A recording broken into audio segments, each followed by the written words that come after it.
Destroyer. General Marcus Holt slammed his pistol onto the briefing table so hard the glass cracked straight across. I don't want her reassigned. I don't want her transferred. I want her destroyed. Her file, her record, her future. All of it gone. Nobody in that room breathed. He grabbed the nearest colonel by the throat and drove him backward into the wall. She walked into my fort, Holt whispered, his voice shaking with something beyond rage. A girl, a nobody, and you let her stay. The colonel couldn't answer, couldn't move. 3 months later, 3 4-star generals would kneel before that same nobody, in that same fort, and Marcus Holt would watch every second of it. Before we go any further, if this is your first time here, hit that subscribe button and turn on notifications so you never miss a story like this one. Drop a comment below and tell me what city you're watching from. I genuinely want to see how far this story travels. Now let's go back to Fort Bragg, because what happened next, nobody saw coming. The United States Army does not officially rank its soldiers by how much they are wanted, but Fort Bragg has its own rules. And in the fall of that particular year, every soldier, every officer, every enlisted man and woman who walked through the gates of the most legendary military installation in America knew one thing with absolute certainty. Private First Class Anna Rourke was not wanted there. She arrived on a Tuesday morning, which was already a bad sign. Tuesdays at Fort Bragg meant inspection cycles, which meant tempers, where short patience was already spent, and every sergeant on the base was looking for something to yell about. Anna stepped off the transport bus wearing a uniform that fit her perfectly, carrying a single duffel bag that wasn't overstuffed like most recruits. And she stood at the edge of the processing yard with her hands loose at her sides and her eyes completely still. She was 23 years old, 5 feet 6 inches, brown hair pulled back so tight it looked painted on, and she had the kind of face that people immediately underestimated. Not because she looked weak, but because she looked calm, dangerously, unnervingly calm, in a place where everyone else was always performing either toughness or exhaustion. Anna Rourke looked like she had already been somewhere harder than Fort Bragg, like she had already done something worse than whatever was about to happen here. The processing sergeant, a thick-necked man named Dominguez, walked down the line of arriving soldiers the way a buyer walks through a livestock auction. He stopped at each person, looked them over, moved on. When he got to Anna, he stopped longer than he stopped at anyone else. Rourke, he said, reading her name tape. Anna Rourke. Yes, Sergeant. You're in the wrong place, Rourke. She met his eyes directly, which was already a mistake in Dominguez's world. New arrivals were supposed to look at the ground, or at least slightly past his shoulder. Looking directly into a sergeant's face on day one was either a sign of serious confidence or serious stupidity. He hadn't decided which one yet with this one. This is Fort Bragg, she asked. Her voice was quiet, not soft quiet. There's a difference. Soft means apologetic. Quiet means controlled. This is Fort Bragg, he confirmed. Then I'm in the right place, Sergeant. Dominguez looked at her for 2 more full seconds. Then he moved on down the line. But he didn't forget her name. Nobody who met Anna Rourke that week forgot her name. That was part of the problem. The first real confrontation happened 6 hours after she arrived. Barracks' assignment at Fort Bragg was supposed to be straightforward. You were assigned a bunk, given a locker number, and you made your space work within whatever dimensions the Army had decided were sufficient for a human being. Anna's bunk was in the back corner of Building 7, which was the building nobody requested and everyone eventually got over. The mattress had seen better decades. The locker had a door that didn't fully close. The soldier in the bunk above hers, a broad-shouldered woman named Specialist Torres, leaned over the edge and looked down at Anna with the expression of someone who had already made up her mind. New assignment, Torres asked. Yes, Anna said. She was folding her spare uniforms with the precision of someone who had been doing it since childhood. You're replacing Vasquez, Torres said. Vasquez shipped out 2 weeks ago. Good soldier. We liked Vasquez. I'm sorry to hear she's gone, Anna said. Are you? Torres's eyes narrowed slightly. Because I heard about you, Rourke. Word travels fast. I heard General Holt tried to block your assignment. Anna set a folded shirt into the locker. She didn't answer. I heard he called your file a political favor, Torres continued. Said someone was pushing a diversity quota and you were the result. Said you had test scores that looked impressive on paper, but you'd never been anywhere real. Never done anything real. Anna closed the locker door. It swung back open because of the broken latch. She pushed it closed again more firmly, and this time it held. General Holt doesn't know me, she said. No, Torres agreed. He doesn't. But he's still a four-star general. And you're still a PFC, so the question isn't whether he's right about you. She paused. The question is what you're going to do about it. For the first time since she'd arrived, Anna looked up at Torres directly, and something passed between them in that moment. Not friendship, not yet, but something more complicated. Recognition, maybe. The way one fighter in a gymnasium sometimes recognizes something familiar in a stranger across the room. I'm going to do my job, Anna said. Torres looked at her for a long moment. Then she swung back up onto her bunk. Get some sleep, Rourke, she said. Tomorrow's going to be ugly. She had no idea how right she was. The morning PT formation started at 0530, and the temperature outside had the kind of sharp, biting edge that makes your lungs protest before your legs even get involved. Anna fell into line at the back of the formation the way she'd been directed, because new arrivals always went to the back until they'd proven their place. This was standard. This was expected. But what was not standard, and was very much not expected, was the sudden appearance of Lieutenant Colonel James Graves. Graves was the kind of officer who walked into a room and the room got smaller. Not because he was physically imposing, though he was, but because he had a voice like a door slamming in an empty building, loud in a way that you felt before you heard it. He stopped in front of the formation at exactly 0542 and looked down the line with the kind of contempt that most people reserve for traffic jams and cold food.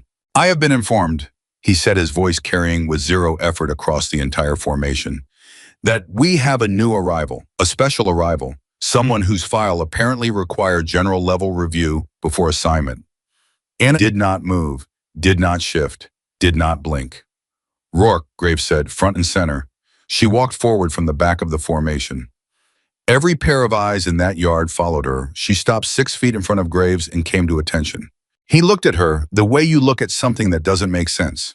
Private First Class Rourke, he said. I've read your file. Yes, sir, she said. Your marksmanship scores. Yes, sir. Your obstacle course times. So, yes, sir. Your tactical assessment results. Yes, sir. Graves stepped closer. He was nearly a foot taller than her, and he used that height deliberately the way tall men in positions of power often do when they want to establish that the conversation is not between equals. I want you to understand something, he said quietly now, which was worse than the loud. This is not a training ground for experiments. This is not a showcase for whatever point that someone in Washington is trying to make. The soldiers behind you have been here months, some of them years. They have earned their place on this base through sweat and blood and things I suspect you have not yet had the opportunity to experience. The formation behind Anna was absolutely silent. She could feel the weight of their attention the way you feel sunlight on your back, heavy and inescapable. Do you understand what I'm saying to you, Private? Graves asked. I understand your concerns, sir, she said. Something shifted in his face, not anger calculation. He had expected either fear or defiance. She had given him neither. My concern, he repeated slowly as if tasting the word. That's an interesting way to put it. With respect, sir, Anna said. I was assigned here through proper channels. My scores are accurate. My qualifications are documented. I intend to perform my duties to the standard required of this installation. Graves stared at her. The formation behind her held its breath. Then Graves turned and walked away without another word, which in its own way was more frightening than anything he might have said. Sergeant First Class Patricia Webb found Anna in the weapons room at 0800. The weapons room at Fort Bragg's Building 7 was not a glamorous space. It was a room full of racks and locks and the particular smell that firearms have when they've been properly maintained for a long time, oil and metal and discipline. Anna was cleaning her assigned service weapon with the methodical focus of someone who does not require reminders about why things need to be done correctly. Webb sat down across from her, uninvited, and watched her work for almost a full minute before she spoke. You handled Graves well, Webb said. I answered his questions, Anna said without looking up. That's not what I said. Webb leaned her elbows on the table. I said you handled him well. Well, there's a difference. Most soldiers, when Graves gets in their face on day 2, They either freeze up or they push back in a way that gets them punished. You did neither. You were, she paused, searching for the word precise. Anna set down the cleaning cloth and looked at Webb for the first time. Is that a warning, she asked. It's an observation, Webb said. I'm trying to figure out what you are, Rourke. I'm a soldier, Anna said, simply, without any drama attached to it. Webb made a sound that wasn't quite a laugh. Yeah, that's what everyone says. But I've been on this base for 11 years. I've seen soldiers come through that door who were good at the test and couldn't handle real pressure. I've seen soldiers come through who were terrible at every evaluation and turned into the most dependable people I've ever served with. Scores don't tell you what someone is. She looked directly at Anna. So I'm asking again, what are you? The room was quiet except for the distant sound of a formation running somewhere outside. Anna picked up the cleaning cloth again. I'm the person they threw away, she said. Webb said nothing. General Holt tried to block my assignment. Anna continued, her hands moving methodically. Lieutenant Colonel Graves made sure my first morning here was a public spectacle. I arrived knowing that the people responsible for my success at this installation had already decided I was going to fail. So when you ask me what I am, she looked up again, and her eyes were steady as a scope in still air. I'm the person who shows up anyway. Webb looked at her for a long time. Then she stood up. Be at the firing range at 1300, she said. I want to see something. The firing range at Fort Bragg is not designed to impress visitors. It is designed to reveal truth. You can hide a lot of things in an office or a barracks room. You can perform confidence in a morning formation. You can give measured, careful answers to a superior officer and walk away having revealed almost nothing about who you actually are. But on a firing range with a weapon in your hands and a target 200 yards away, you cannot pretend. Either the bullet goes where you told it to go or it doesn't. Either your breathing is controlled and your hands are steady and your mind is where it needs to be, or you are exposed as someone whose reputation exceeded their ability. Sergeant Webb stood to one side and watched. The range officer, a young corporal named Ekwemi, had set up standard targets at 100, 200, and 300 yards. He handed Anna her weapon with the professional neutrality of someone who had watched hundreds of soldiers take their turn and had long since stopped predicting outcomes. Anna took the weapon. She checked it in a sequence that was so practiced it looked unconscious. Magazine, chamber, sight alignment. She didn't rush any step and she didn't drag any step. She moved through the process the way a musician warms up before a performance, not as a performance itself, but as the genuine private preparation of someone who understands what they're about to do. Then she stepped to the line, and she put every round exactly where she told it to go. Not close to center, not in the scoring zone, in the center repeatedly, at 100 yards, at 200 yards, at 300 yards, with a consistency that made Corporal Ekwemi go very still at his scoring station and turn to look at Sergeant Webb with an expression that was equal parts disbelief and awe. Webb was already writing something in her notebook. She didn't look surprised. She looked like someone who had suspected the answer and was now confirmed. But she didn't say anything. Not yet, because this was only the beginning, and Webb had been in the Army long enough to know that a perfect score on a range doesn't automatically translate to what happens when the pressure gets real, when the choices get complicated, and when the people with the most authority are actively working against you. What she had seen was potential. What she was waiting to see was character. The situation in the mess hall that evening should not have escalated the way it did. These things rarely should.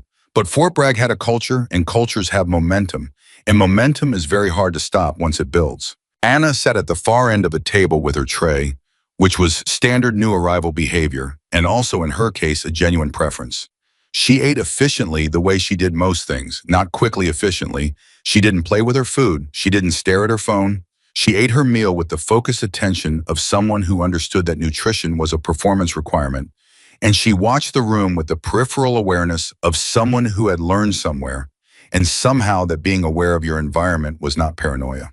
It was survival. The three soldiers who sat down across from her were not subtle about their intentions. They were young mid-20s, all three of them, and they had the particular energy of people who have been watching a situation build all day and have finally decided to be the ones to address it. The one in the middle was a specialist named Garrett, and he had the square jaw and the easy confidence of someone who had grown up being told he was naturally suited for the military. Rourke, Garrett said, not a greeting, a statement of presence. Garrett, she said, she knew his name. She had been memorizing names since she arrived. That surprised him slightly. He covered it well, but not perfectly. Word is you put up some numbers on the range today, he said. I hit my targets, she said. Webb's range, he continued. Webb doesn't take people to her range for fun. She takes people she wants to evaluate. I'm aware, Anna said. She kept eating. So what's the point? Garrett asked, and now his voice shifted slightly, took on the edge of something more genuine, something less performed. You're a PFC. You've been here 36 hours. Graves already has you on his list. Holt doesn't want you here. And yet here you are shooting perfect scores on Webb's range, looking at everybody like you're already deciding what to do with us. Anna set down her fork. She looked at Garrett directly. What do you want to know? She asked. He blinked. This was also not the response he had prepared for. What? You came over here with a question, she said. Ask it, straight. Garrett glanced at the soldiers on either side of him. They had no guidance to offer. He looked back at Anna. Who are you? He asked. And now stripped of all the posturing, it was just a genuine question from a young soldier who had encountered something he didn't have a category for. Where did you come from? What are you doing here? Because people don't get their files reviewed by a 4-star general and then just show up as a PFC. That's not how this works. So who are you really? The mess hall was loud around them. Hundreds of soldiers eating, talking, moving. But their particular corner had gone quiet in that way that small spaces do when the people in them recognize that something real is happening. Anna looked at Garrett for a long moment.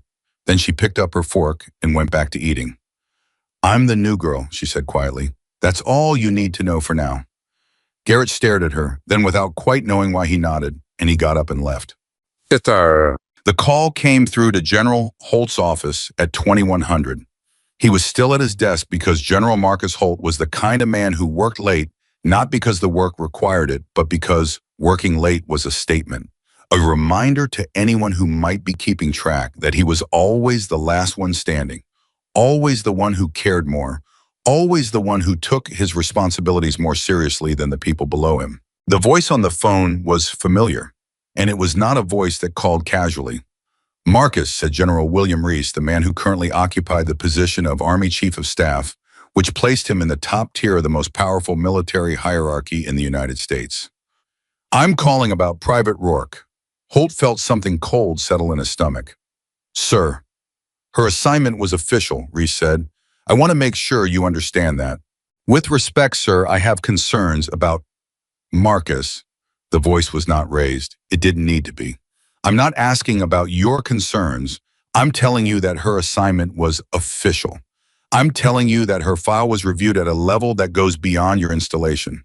And I'm telling you that whatever your personal reservations are, you will give Private Rourke the same opportunity you give every soldier who arrives at Fort Bragg through proper channels. Holt's jaw was tight. And if she fails to meet the standard, then she fails, Reese said simply. Let her prove herself, or let her fail. But you will not put your hand on the scale, Marcus. Do you understand me? A long pause. Yes, sir, Holt said. The call ended. Holt set down the phone and looked at the wall for a moment. How was a man who had spent 40 years in the Army and who believed with genuine, unironic certainty that he had always been right about the important things? He believed in hierarchy. He believed in tradition. He believed that some positions existed because certain people had earned them through certain experiences, and that sentimentality about opportunity and fairness had no place in the hard calculus of military effectiveness. He believed he was right about Anna Rourke. He just needed her to prove him right. He pulled her file back across the desk. He read it again from the beginning. And somewhere in the reading, somewhere in the careful review of scores and evaluations and letters of recommendation that he had already dismissed but now found himself reading more carefully somewhere in there, the cold feeling in his stomach grew slightly colder. Because there was something in this file, something that didn't fit the narrative he had already constructed, something that asked a question he wasn't sure he wanted answered. He closed the file. He told himself it didn't matter, but it was the kind of thing that once noticed could not be unnoticed. At 2200, Anna Rourke sat on the edge of her bunk and with her back to the wall and her hands in her lap. Torres was not asleep above her. Torres was quiet, but not asleep quiet. The kind of quiet that means someone is listening. You don't have to be the last person awake, Torres said eventually from above. I know, Anna said. You should sleep, Torres said. I will. A pause. Garrett talked to me after dinner, Torres said. He said you told him you were just the new girl. That's what I said, Anna agreed. He didn't believe you. Good, Anna said quietly. He shouldn't. Torres was silent for a moment. Then, what's in your file, Rourke? What did Holt see that made him try to pull your assignment? Something he wasn't ready to understand yet, Anna said. And what's that? Anna lay back on her bunk and looked at the springs above her. That the thing he's been afraid of for his entire career, she said slowly, isn't actually a threat. It's a mirror.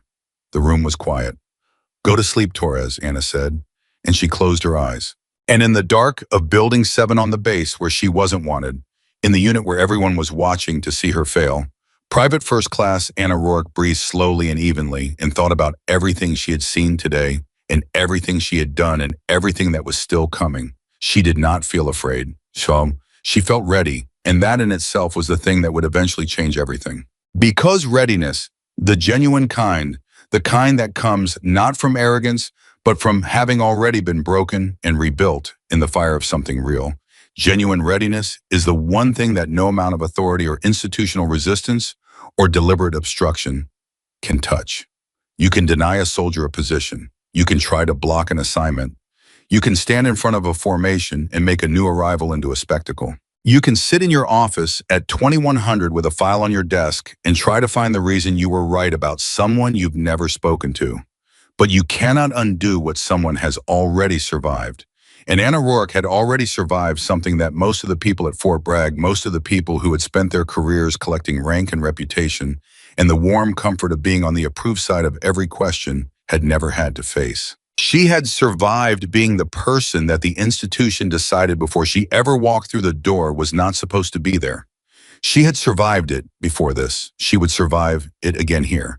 And by the time she was done, by the time the story that began in a mess hall with 3 young soldiers at a table and a general on a phone and a file that asked a question nobody wanted answered, reached its end, there would be 3 4-star generals standing in a room at Fort Bragg, on their knees. Not because they were ordered to, not because protocol required it, but because in the end, you cannot stand up straight in the presence of something that has earned more than you ever had the courage to offer. That moment was still coming, but it started here, in a bunk in Building 7, with a soldier who closed her eyes and breathed evenly and refused to be afraid of anything that hadn't earned her fear yet. Private First Class Anna Rourke, the girl they didn't want, the legend they couldn't stop. The morning after Anna Rourke closed her eyes in Building 7, Fort Bragg did not wake up gently. It never did. 0500 came the way it always came, hard, loud, and without apology. But this particular morning had something extra in it, a tension that moved through the base like a current through water, invisible everywhere. You couldn't point to it directly, but you could feel it in the way soldiers looked at each other across the yard, in the way voices dropped when certain names were mentioned, in the way Sergeant First Class Patricia Webb stood outside Building 7 at 0512 with a coffee she wasn't drinking and a look on her face that said she already knew something the rest of the base didn't. Torres climbed down from her bunk at 0450 and found Anna already dressed, already sitting, already awake in the way that suggested she had never quite been fully asleep to begin with. You didn't sleep, Torres said. It wasn't a question. I slept enough, Anna said. How much is enough? Enough to be ready, Anna said. That's all sleep is for. Torres looked at her for a moment. There was something she wanted to say. You could see it moving behind her eyes, working toward the surface. But Torres was a soldier who had learned the hard way on 3 different deployments that some conversations needed to wait for the right moment. So she pulled on her jacket and said nothing, and both women walked out into the cold together into a morning that was already moving faster than anyone was ready for. What nobody in Building 7 knew yet was that General Holt had made a phone call at 0200. He had not slept either. But his wakefulness was a different kind. Not the clean, focused wakefulness of a soldier preparing. The restless, grinding wakefulness of a man who had been told no by someone above him and was now looking for a door that wasn't locked. Holt was very good at finding unlocked doors. It was one of the skills that had carried him through 40 years of military service and straight to 4 stars on his collar. He understood institutional systems the way a locksmith understands tumblers. You didn't break them. You found the combination. At 0 to 100, he found his combination. He called Major Derek Sloan. Sloan was the kind of officer that every large institution produces and nobody officially acknowledges. He was competent enough to be useful and flexible enough to be dangerous. He had been passed over for promotion twice and had responded to both rejections, not with the dignified acceptance that the Army preferred, and not with the visible bitterness that would have gotten him reassigned, but with a cold, quiet, completely invisible resentment that he had learned to weaponize with surgical precision. Holt had used Sloan before. Sloan had never said no. "I need the qualification trials moved up," Holt said without greeting, without preamble. "Tomorrow morning, full combat scenario. I want every new arrival in that cycle tested." Sloan was quiet for a moment. "The standard timeline is 30 days, sir. New arrivals are supposed to—" "I know the standard timeline, Major," Holt said. "I'm asking you to adjust it." Another pause. Shorter this time. 30 days becomes 24 hours, Sloan said. "Correct." "That will be difficult for most of them, sir. They've only been on base." "That," Holt said, "is the point." The call ended, and somewhere in Building 7, Anna Rourke slept what sleep she could and told herself it was enough. She had no idea what was already in motion. By 0600, the entire processing group had been assembled in the main briefing room and told that qualification trials were being moved. Immediately. Today, the standard explanation administrative scheduling adjustment was delivered by a corporal who read it off a card and had clearly been given nothing else to say. Around Anna, the other new arrivals reacted with the predictable mixture of panic disbelief and frantic whispered strategy. Soldiers who had been planning to spend the next 4 weeks preparing were suddenly doing math in their heads, calculating whether 30 days of preparation could be compressed into the hours they had before the trials began. Garrett found Anna in the crowd. He pushed through to stand next to her and leaned down slightly to speak near her ear. "This isn't normal," he said. "I've been through 2 other processing cycles at 2 other installations. This isn't how it works." "I know," Anna said. "They moved it up for you," Garrett said. And his voice was not accusing. It was something more complicated than that, almost protective. "They want you to fail before you have time to be ready." Anna looked straight ahead at the corporal who was still reading from his card. "Then I need to be ready already," she said. Garrett stared at her. "Are you?" he asked. She didn't answer, which was in its own way the answer. The qualification trials at Fort Bragg were structured in 3 stages, and the structure was deliberate.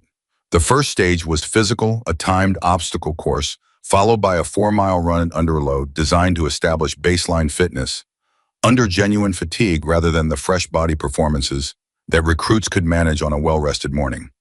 The second stage was technical weapons qualification, communication systems operation, and a tactical decision-making assessment that put soldiers in simulated command scenarios and evaluated not just their choices, but the speed and confidence with which they made them. The third stage was the one that broke people, not because it was physically harder than the first or technically more demanding than the second, but because it was both simultaneously layered over each other with a time pressure that didn't allow you to excel at one thing at a time. You had to excel at everything at once while exhausted while being evaluated, while knowing that the margin for error was somewhere between very small and non-existent. The trials were designed to simulate real conditions, and real conditions, as any combat veteran will tell you, are not waiting for you to be rested. Major Sloan stood at the edge of the course at 0700 with a clipboard and the expression of a man who already knew how the day was going to end. He watched the new arrivals assemble at the start line with the quiet satisfaction of someone who had set something in motion and was now simply waiting to watch it resolve. He found Anna in the group. He watched her for a long moment. She was stretching, not the performative stretching of someone who wants to be seen preparing. The focused, specific, deliberate stretching of someone who knows exactly which muscle groups are going to be tested and is addressing each one in sequence. Sloan noticed this. He made a small note on his clipboard. Not a good note, a concern note. The kind of note a man makes when the outcome he was banking on starts to look slightly less certain. Sergeant Webb appeared at Sloan's elbow. Major, she said. Sloan didn't look at her. Sergeant. This timing is irregular, Webb said. There was nothing in her voice that could be called insubordination. She was too experienced for that. But there was something in it that was the precise temperature of a woman who was recording this conversation in her memory with perfect fidelity. Scheduling adjustment, Sloan said. Administrative. Right, Webb said. She looked at the start line, at Anna, then back at Sloan. And if a soldier performs exceptionally under the adjusted timeline, Sloan finally looked at her. Then she performs exceptionally, he said. The results stand regardless. Webb held his gaze for exactly 1 second longer than was comfortable. Good, she said, and walked away. Sloan watched her go, then he looked back at Anna. He told himself he wasn't worried. He told himself this loudly in the back of his mind, which was usually what it meant when a man was worried.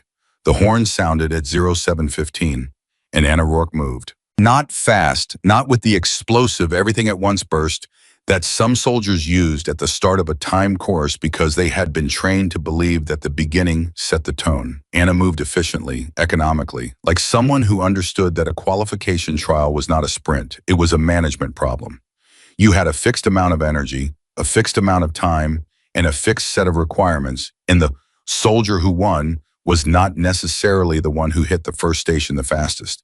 It was the one who arrived at the last station with enough left to perform. The obstacle course had 12 stations. Anna cleared the first 3 in the middle of the pack, not at the front, not at the back. Precisely in the middle, which was exactly where she had calculated she needed to be in order to have what she needed for the stations that came later. Garrett was ahead of her. He was a natural athlete, long-limbed and powerful, and he hit the early obstacles with the kind of confident aggression that looks very impressive from the outside and burns fuel at a rate that creates serious problems by Station 9. Anna watched him not in the way of someone who was competing with him, but in the way of someone who was cataloging information that might be useful later. At Station 4, the wall climb, something happened that nobody was quite expecting. Specialist Rivera, a broad-shouldered soldier from Texas who had been near the front of the pack since the horn hit the wall wrong. Not badly wrong, not dangerously wrong, but wrong enough that his grip slipped at the top and he came down on the wrong side at an angle that put his left ankle in a position it was not designed to tolerate. He didn't cry out. He hit the ground and was back on his feet in under 3 seconds because Rivera was the kind of soldier who treated pain as a communication that could be acknowledged and then set aside. But the ankle was already swelling inside his boot, and everyone who had seen the landing knew it. Rivera kept moving. Anna, coming up behind him, saw him compensating on the next station. She saw the slight imbalance, the way his left side was working harder than his right to compensate for something that hurt, but wasn't being admitted. She pulled even with him. Rivera, she said without slowing down. I'm fine, he said immediately. Soldiers always said this immediately. I know, she said. Left side. He glanced at her. What? Favor your left side on the rope stations, she said. It looks stronger right now. Don't fight what your body is already doing.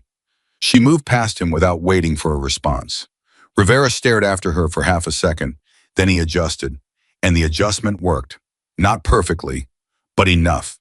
Enough that he finished the course without the ankle failing completely, which was what would have happened if he had kept fighting the compensation the way he had been. Sloan, watching from the edge, made another note on his clipboard. This one was harder to categorize. At Station 7, the cargo net, Anna hit a problem that was not physical.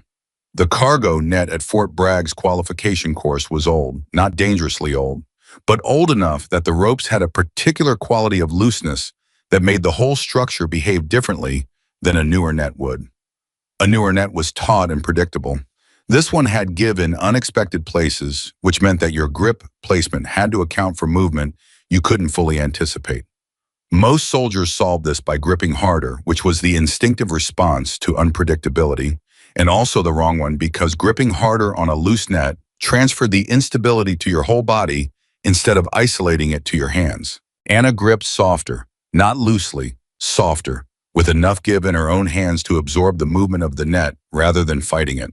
She moved up the net with the fluid, adaptable motion of someone who had encountered unstable surfaces before and had learned, really learned, not just been told that the correct response to unpredictable ground was not rigidity. It was controlled flexibility. She was at the top of the net before the soldiers who had hit it ahead of her were halfway up. In the crowd of observers, because qualification trials at Fort Bragg always drew observers, a murmur moved through the group. The kind of murmur that happens when something occurs that people recognize as significant even before they have fully processed why. Sergeant Webb, standing to one side, said nothing, but she stopped writing in her notebook. She just watched. The 4-mile run under load came after the obstacle course, and this was where most soldiers who had burned too hot on the course paid the price. The load was 42 pounds standard combat kit, and the course was not flat. It had two significant elevation changes that the Army described in the training manual as moderate, and that every soldier who had run it described as something considerably less polite than moderate. The elevation changes came at mile 2 and mile 3, which was deliberate because putting the hardest parts in the middle meant you hit them when your early energy was gone and your finishing energy wasn't available yet. You had to run them on nothing but will and whatever structural efficiency you had managed to preserve from the first half. Anna ran mile 1 in 8 minutes and 40 seconds. This was not remarkable. Mile 2, including the first elevation change, she ran in 9 minutes and 12 seconds. Also not remarkable, slightly slower, which was expected and correct. But mile 3, with the second elevation change and the approach to the final stretch, Anna ran in 8 minutes and 51 seconds. She had gotten faster on the hardest mile. Garrett, who finished 12 seconds behind her overall, stood at the finish line breathing hard and staring at her with his hands on his knees and an expression on his face that was somewhere between exhausted admiration and the particular discomfort of someone who has just had a fundamental assumption quietly dismantled. How, he said, just the one word. Anna was breathing hard too. She wasn't invulnerable. She wasn't a machine. Her face was flushed and her hands were shaking slightly with the systemic exhaustion that 42 pounds over 4 miles produces in a human body, regardless of how well trained it is. But she was standing fully upright, which is harder than it sounds when you want very badly to bend over and put your hands on your knees the way Garrett was doing. Mile 3 is where everyone else slows down, she said. So mile 3 is where you speed up. Garrett looked at her. That's insane, he said. That's math, she said. And then the second stage began. The weapons qualification portion of the trial went the way anyone who had watched Anna on Webb's range the day before could have predicted, which meant it went better than Major Sloan's clipboard had accounted for. She was every distance, precise in a way that was almost pedagogical. The kind of precision that doesn't just demonstrate competence, but teaches everyone watching something about what competence actually looks like when it's fully realized. The communications systems component was where Sloan had expected to find the gap. Most soldiers who excelled in physical and marksmanship categories showed their limitations in technical systems operation, not because they lacked intelligence, but because they had specialized their preparation and the systems were genuinely complex. Sloan had seen decorated athletes struggle with radio protocols. He had seen exceptional marksmen blank on encryption procedures. It was not unusual. It was not shameful. It was simply the nature of specialization.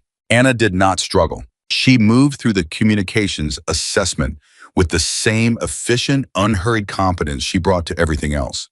Not because she had been specifically trained on these systems, though she had, but because she had a mind that approached new technical information the way a good mechanic approaches an unfamiliar engine, not with confusion, with curiosity, with the systematic, patient inquiry of someone who understood that everything complex is simply a collection of simpler things assembled in a particular order, and that the order, once understood, makes the complexity manageable. When the assessor asked her to explain her process on the encryption protocol, she explained it in 3 sentences.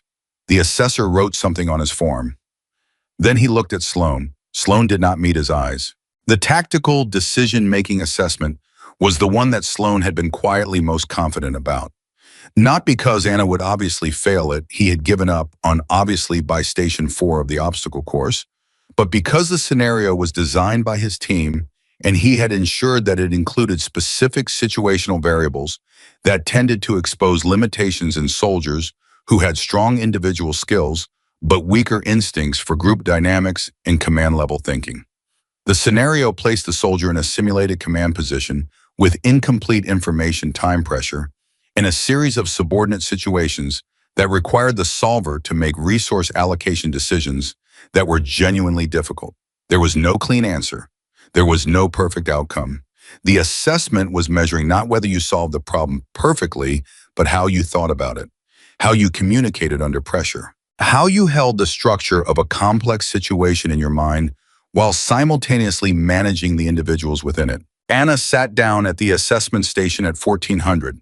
She stood up at 1447, the assessor, a veteran master sergeant named Colton, who had been running tactical assessments for 9 years and had the flat, unreadable affect of someone who had decided long ago that being impressed was a luxury he couldn't afford on duty, looked at her completed scenario evaluation for a long time.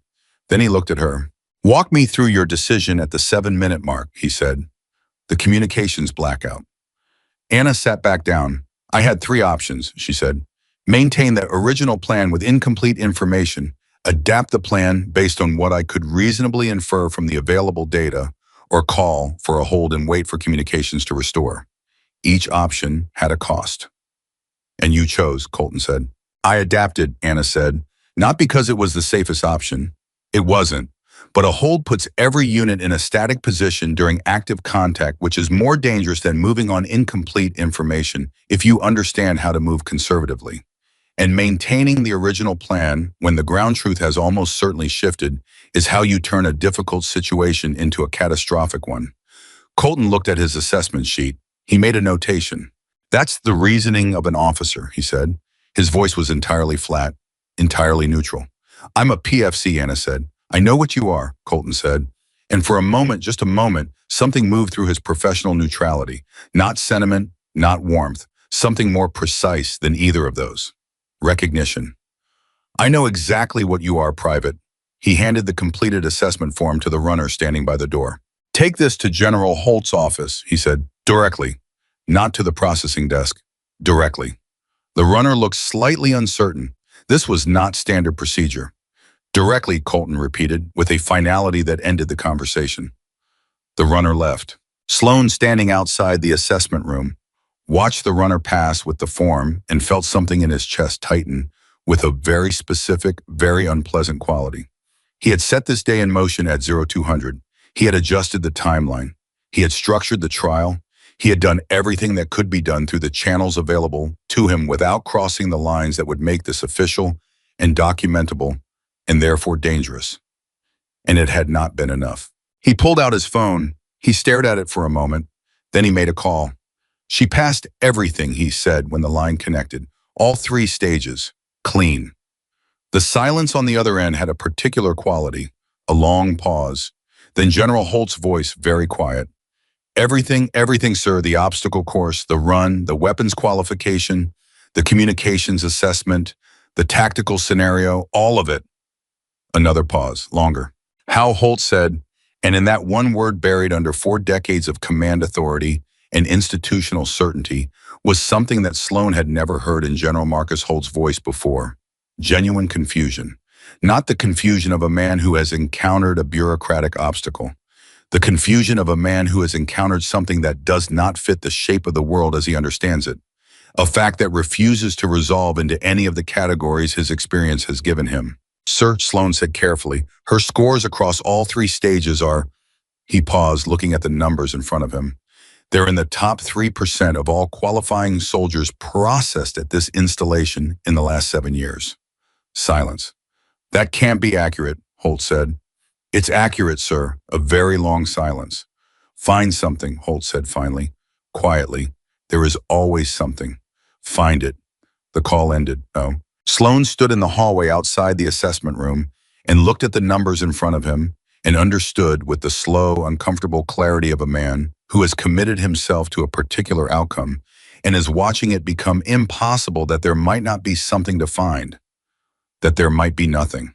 That the narrative he and Holt had been writing since Anna Rourke's file arrived, the narrative in which the ending was already decided before the story began, might be the wrong narrative entirely. He didn't act on this understanding. Not yet.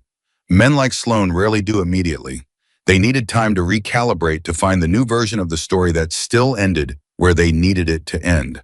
But the understanding was there, in the hallway, growing. Webb found Anna in the equipment return area at 1600. Anna was checking in her trial kit with the same methodical precision she brought to every physical task, and she was not celebrating, which Webb noted. Some soldiers, after a performance like today's, had to work hard to contain their visible satisfaction. Anna contained it with zero apparent effort, which meant either that she was extraordinarily controlled or that she genuinely did not experience today as a victory. Webb suspected the latter.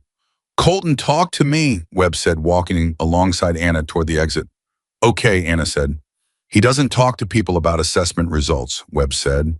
"He processes the paperwork and goes home. He's been doing this for 9 years, and I have never seen him seek out a second conversation with an assessed soldier." Anna was quiet. "He said," Webb continued, "and I'm quoting him exactly because Colton says things exactly once, and I want you to hear it exactly the way he said it. He said, 'Webb, that woman is either going to save this army or the army is going to destroy her trying to stop her.'" Anna stopped walking. For a moment, just a moment, something moved across her face. Not pride, not relief, something more complicated and more private than either of those. Something that looked to Webb, who had been watching people long enough to read the ones who tried not to be readable, like recognition.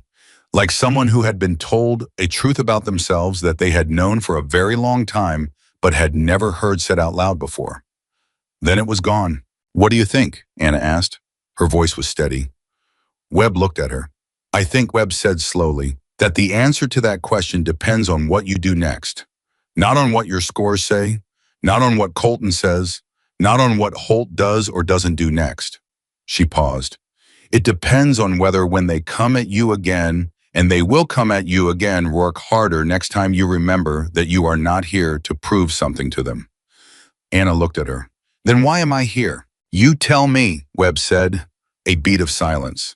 Anna looked away, toward the base, toward the 1,000 invisible mechanisms of an institution that had been in motion since long before she arrived and would keep moving long after she was gone, with or without her grinding through its own logic, with the enormous impersonal momentum of something that has never had to justify itself to anyone smaller than itself.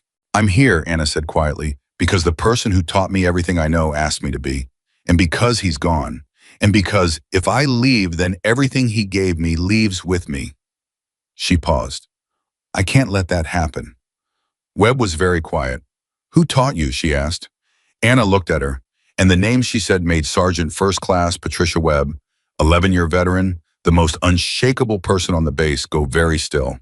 In a way, she had not gone still in a very long time. Because the name Anna said was a name that Webb knew, a name that changed every assumption Webb had made about who this woman was and where she had come from and why her file had landed on General Holt's desk in a way that required general-level review. A name that explained why, despite everything, despite Holt and Graves and Sloan and all the machinery of institutional resistance, Anna Rourke was still here, still standing, still refusing to fail. "Tell me everything," Webb said, and her voice, for the first time since Anna had known her, was not the voice of a sergeant evaluating a soldier. It was the voice of a woman who had just understood something important, something that was going to matter, very soon. Anna looked at her for a long moment, and then she started talking. The name Anna said was Colonel James Rourke. Webb heard it and stopped breathing for a full 3 seconds. Not because the name was unfamiliar. Exactly the opposite.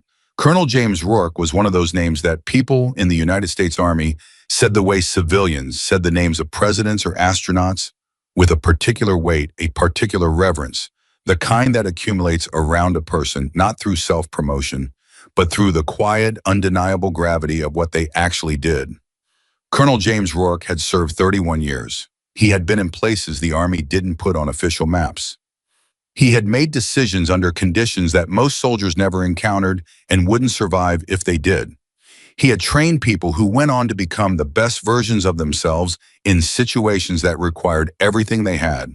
And he had died 14 months ago, quietly, without ceremony, in a hospital room in Virginia from injuries that the official record described in language so clinical, it bore no resemblance to the actual human cost of what had happened to him in the field. Webb knew this because she had attended the memorial. She had stood in the back of a room full of people whose lives James Rourke had shaped, and she had listened to 3 different generals speak about a man they all described as irreplaceable. And she had thought the way you think about things at memorials when you're being honest with yourself, that irreplaceable was a word people used when they didn't have the courage to say they failed to protect someone. How was your father? Webb said. It was not a question. He was my father, Anna confirmed. Webb turned to look at her fully. The equipment return area was empty now. The day's processing had concluded, and the base had moved into its evening rhythm, that particular quality of controlled winding down that military installations have in the hours before dark. They were alone. Your file, Webb said slowly, working through it. Your file came through with a name change. Rourke is my mother's name, Anna said. I took it legally 2 years ago, before I enlisted. Why? Anna looked at her steadily. Because I needed to know, she said, that whatever I built here, I built it on my own. Not on his name, not on what people owed him, not on the doors that open automatically when someone recognizes the name of a man they respect. She paused. He taught me that. He said, Anna, the only thing worse than failing to earn your place is having your place handed to you. Because then you never really know if you could have gotten there yourself. Webb was very quiet for a moment. He knew you were going to enlist, Webb said. He asked me not to, Anna said. And for the first time since Webb had known her all of 48 hours, but 48 hours that had contained more information than most months, something cracked slightly in Anna's voice. Not broke. Cracked. The way a foundation cracks under stress. Still holding, but visibly strained. He spent 31 years in the Army, and he asked me not to follow him in. He said the Army wasn't ready for what I was. Webb absorbed this. What did he mean by that? She asked. Anna looked away. He meant, she said carefully, that the people at the top of this institution have spent so long protecting a particular version of it that they have forgotten what the institution is actually for. He meant that walking into Fort Bragg as his daughter would protect me temporarily and destroy me permanently, because I would never be seen as anything but the general's daughter. And the general's daughter, however capable, however trained, is always a political statement rather than a soldier. She looked back at Webb, and walking in without his name, I become the thing they can't categorize, the thing they don't have a folder for, and that terrifies them more than anything with a familiar label. Webb was quiet for a long moment. Holt doesn't know, she said. No, Anna said. Nobody on this base knows. You're the first person I've told. Why me? Webb asked. And it was a genuine question, not a formality. Anna almost smiled, almost. Because Colton told you I was either going to save this Army or the Army was going to destroy me trying. And you're the only person on this base who came to find me after hearing that and asked which one I thought it was going to be. She paused. Everyone else is waiting to see. You're the only one who wanted to know what I thought. Webb looked at her for a long time, then she said, get some sleep. Private, tomorrow's is going to be worse than today. Anna nodded. She started to walk away. Rourke, Webb said. She turned. Your father was a good man, Webb said. I want you to know that I know that. Not as a courtesy, as a fact. Anna held her gaze for exactly 1 second. Then she walked away into the evening. And Webb stood in the empty equipment return area and thought about Colonel James Rourke and about a daughter who had taken her mother's name and walked into the most hostile possible environment without a single piece of armor, except the training her father had given her. And she thought about what that took, and she felt something shift in her chest. Not sentiment, not the easy warmth of a good story, but something harder and colder and more serious than that. Something that felt like the beginning of a commitment. She pulled out her phone. She had a call to make. At 0800 the next morning, General Holt received 3 things simultaneously that he was not prepared for. The first was the official qualification results for the entire new arrival processing group delivered by the processing office in the standard format, which showed Anna Rourke's scores in the column that listed results numerically and therefore did not allow for the kind of editorial framing that might have softened the impact. The numbers were simply the numbers. They sat on the page and refused to be anything other than what they were. The second was a memo from the Army Inspector General's office, not addressed to Holt but copied to him, which was in some ways worse, requesting documentation on the scheduling adjustment that had moved qualification trials from the standard 30-day timeline to a 24-hour timeline for the current processing group. The memo used the word irregular twice and the phrase potential procedural violation once, and it was written in the precise, bloodless language of institutional oversight that is specifically designed to be impossible to dismiss without generating more documentation. The third was a visit from Brigadier General Sandra Okafor. Okafor commanded the Army's Human Capital and Talent Management Division, which was a title that sounded administrative and was in practice one of the most consequential positions in the service because it controlled the flow of people through the institution. She had flown in from the Pentagon. She had not called ahead. She walked into Holt's office at 0800 wearing her dress uniform and the expression of a woman who had been in enough rooms with enough powerful men to have long since stopped being impressed by any of them. Marcus, she said. Holt stood, reflex. Okafor was 2 stars below him in rank, and he stood for her anyway, which told you something about the kind of authority she carried that wasn't visible on her collar. Sandra, he said, I wasn't informed of a visit. No, she agreed pleasantly. You weren't. She sat down in the chair across from his desk without being invited, which she had the standing to do, and which she did with the comfortable ease of someone who understood that the real hierarchy of any room is rarely the official one. I want to talk to you about a soldier. Holt's jaw tightened. Private Rourke. Private Rourke, Okafor confirmed. She folded her hands on her knee. Tell me your concern, Marcus, your real concern. Not the administrative version, the real one. He looked at her. He considered his options, which was something Holt always did before speaking, a habit that had kept him out of trouble for 4 decades. Then he said, my concern is precedent. My concern is that this installation has a standard for the people who serve here, and that standard is maintained through a consistent, rigorous application of requirements that do not adjust based on political pressure or institutional optics. My concern is that Private Rourke's assignment here was driven by considerations that had nothing to do with her qualifications. Okafor listened to this with her head slightly tilted the way people listen when they are not waiting for a pause so they can speak, but are actually hearing every word. And now that you've seen her qualifications, Okafor said, now that the scores are on your desk, Holt was quiet. The scores could reflect a single exceptional performance, he said, under controlled conditions. The qualification trial that your office moved up to 24 hours, Okafor said, evenly, without accusation, just fact. Holt said nothing. Marcus. Okafor leaned forward slightly. I've known you for 22 years. I know you are not a cruel man. I know your concern about standards is genuine. But I need you to hear what I'm about to say, and I need you to hear it from me directly, rather than from a formal process that is already in motion. She paused. That soldier's father spent 31 years protecting this institution. He died in service to it, and his daughter came here without his name, without his connections, without any of the advantages available to her. And she sat down in your qualification trial on 24 hours notice and produced scores in the top 3% of everyone who has ever been assessed at this installation. Another pause. What you do with that information is going to define something, Marcus. I want you to understand what it's going to define. The office was very quiet. Holt looked at the qualification results on his desk. He looked at them for a long time. Who is she? He said finally. Not the administrative version of the question, the real one. She's a soldier, Okafor said. She's exactly what she appears to be. Holt sat back in his chair. Something moved across his face, not capitulation, not yet, because men like Holt don't capitulate. They recalibrate, but something that looked like the beginning of a question he hadn't known he was going to ask himself. Give me time, he said. How much? Okafor asked. He looked at her. A week, he said. Okafor stood. You have a week. She moved toward the door, then she stopped. Marcus, her father asked her not to enlist. Did you know that? He looked up sharply. He told her the army wasn't ready for her, Okafor said.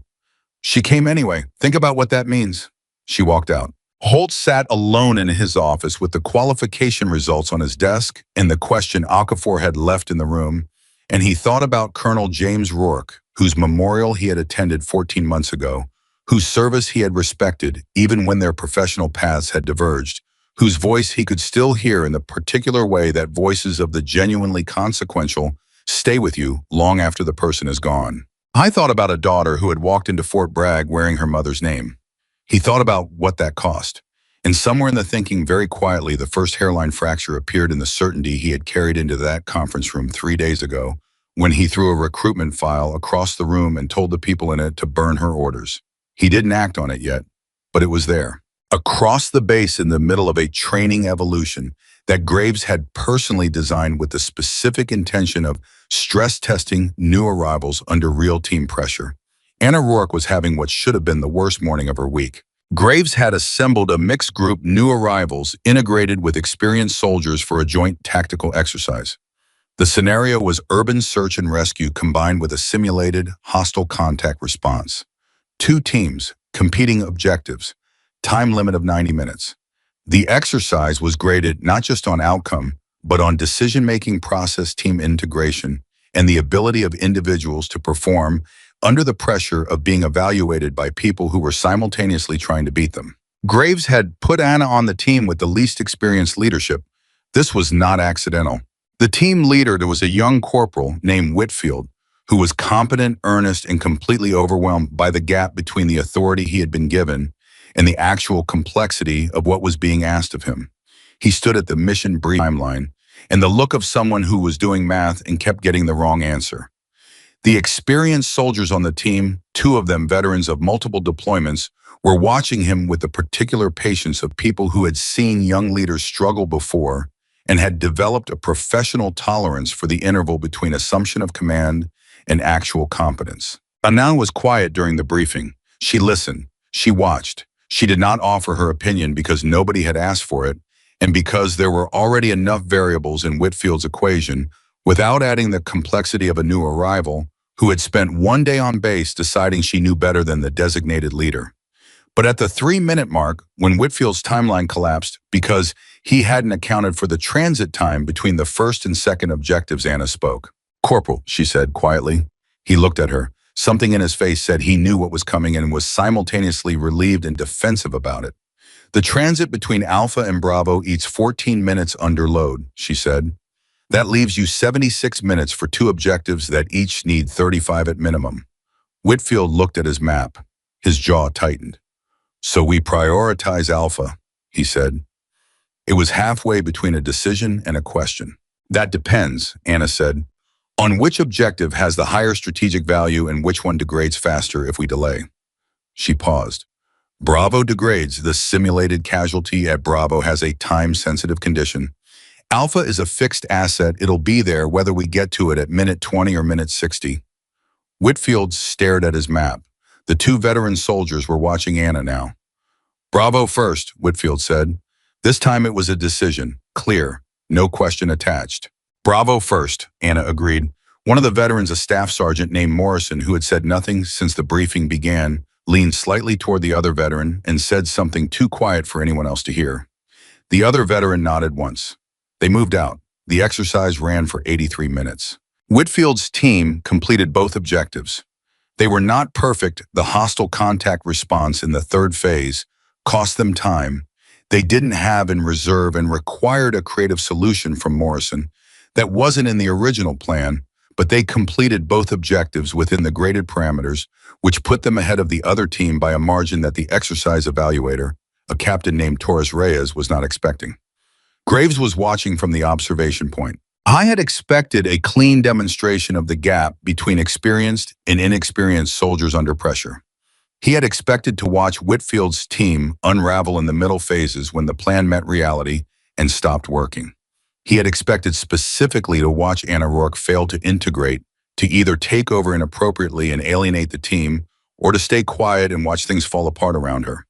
Instead, he had watched something considerably more complicated. He had watched a new arrival walk a team leader through a planning correction without taking the decision away from him. He had watched her execute her own assigned role without overstepping. He had watched her make one critical intervention in the third phase during the hostile contact response, when the plan stopped working and Morrison was improvising where she provided cover and positioning that made Morrison's improvisation viable without being asked, without announcing herself, without anyone needing to direct her to the place she needed to be. She had seen what was needed and she had done it. That was all. And somehow that was everything. Graves walked down from the observation point after the after-action review and found Torres Reyes completing her evaluation forms. "Her grades," he said. Torres Reyes looked up. She held his gaze for a moment. She was not a woman who found Graves easy to look at directly because Graves was the kind of officer who made people feel that looking at him was a claim they needed to have earned, and then she looked back at her forms. Exceptional, she said. Define exceptional, he said. Torres Reyes set down her pen. Sir, I've been evaluating tactical exercises for 6 years. Individual performance at the level Private Rourke demonstrated today in terms of situational awareness, team integration, and adaptive response. I've seen it in soldiers with 2, 3 combat deployments. I have not seen it in a soldier on day 3 of arrival processing. She paused. That's my definition of exceptional. Graves was quiet. She helped Whitfield, he said. She didn't take over. No, Sir. Torres Reyes agreed. She didn't.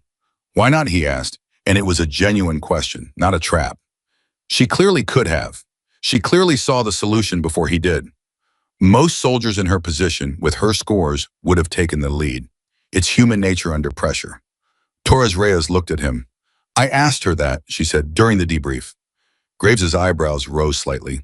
What did she say? She said a sniper who fires too early doesn't just miss the target. She gives away her position and jeopardizes everyone depending on her. Torres Reyes picked up her pen again. Sir, whatever you think about her assignment here, that's not something you can teach someone. Either they understand it or they don't.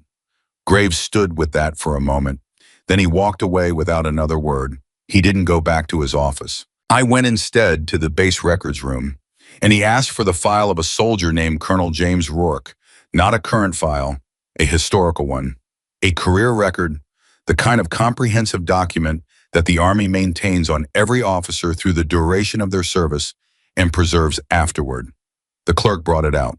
Graves sat down with it at a table in the corner of the records room, which was not a glamorous space, but which was private and quiet, and he opened the file and began to read. He read for 2 hours. He read about a man whose career record described in the compressed bureaucratic language of military documentation, a sequence of assignments and decisions and outcomes that amounted to one of the most consequential service records in the Army's recent history. He read about the missions that were described obliquely because their full content remained classified. He read about the soldiers Rourke had trained and the testimonials that had been included in the file unusual, because career files didn't normally carry testimonials, but someone had clearly made deliberate decisions about what went into this one. He read about the last 18 months when James Rourke, already carrying injuries that a younger man might have recovered from more completely, had continued working, training, writing, preparing people for situations that only he had the experience to prepare them for. He read the medical summary of the final weeks, and then at the back of the file, he found something that stopped him cold. It was a letter, handwritten, on plain paper, not official Army stationery, personal stationery, the kind a man uses when he's writing something that he intends to be read by a specific person and not by the institution. It was addressed to whoever commands my daughter when she finally stops listening to me and enlists anyway. Graves sat very still. He read the letter. It was 4 pages long. It was written in the clear, direct, entirely unsentimental prose of a man who had spent 31 years saying difficult things plainly because plainness was the only language that actually worked when it mattered. It described Anna Rourke, her training, her capabilities, her particular strengths, the specific areas where she needed challenge rather than accommodation. It described what she had survived before she ever walked into a recruitment office. It described the philosophy behind her training and why that philosophy had produced results that might not fit the standard categories. And at the end, on the 4th page, in the slightly looser handwriting of a man who was writing something harder than the technical content that had preceded it, James Rourke had written, "She is going to walk in without my name," she insisted. "I taught her too well, and now I can't unlearn her of this particular lesson. She will be harder to categorize without the name. People will look at her scores and not know what to do with them because the scores won't match the story they've already written about who she is. I'm asking you, whoever you are, to look at her before you look at what you expect to see. She deserves that, not as my daughter, as a soldier. Give her the chance to show you who she is before you decide who she can't be. That's all I'm asking. She'll do the rest." Graves sat in the records room for a very long time after he finished reading. The evening light was different when he finally looked up. Several hours had passed without him noticing, which was something that hadn't happened to Lieutenant Colonel James Graves in a very long time, because Graves was the kind of man who always noticed time. He closed the file. He sat with his hands on the cover of it, I thought about the morning 3 days ago when he had pulled a new arrival out of a formation and used the full weight of his rank and his physical presence and his command authority to make a point that he had believed entirely and without reservation was necessary. He thought about the way he had used the word mistake in the context of what a young woman was doing in his army. He thought about what it felt like to be certain. He thought about 4 pages of handwriting on plain paper. He picked up the file and carried it to the front desk. "I need to make a copy of this," he said. The clerk nodded and took it. Graves stood at the desk and waited. And while he waited, he thought about something Torres Reyes had said. A sniper who fires too early doesn't just miss the target. She gives away her position and jeopardizes everyone depending on her. He thought about who had taught her that. I thought about what it meant that a man who had seen everything James Rourke had seen, done everything he had done, survived everything that file described. What it meant that that man had looked at his daughter and said, "The army isn't ready for you." Not that she wasn't ready for the army, that the army wasn't ready for her. The clerk returned with the copy. Graves took it. He folded it carefully. He put it in the inside pocket of his jacket. Then he did something that nobody watching him would have predicted based on the man he had appeared to be 72 hours ago. He went to the administrative office and he asked for the scheduling log that documented the order to move the qualification trials from the standard 30-day timeline to 24 hours. He looked at the authorizing signature. He photographed it.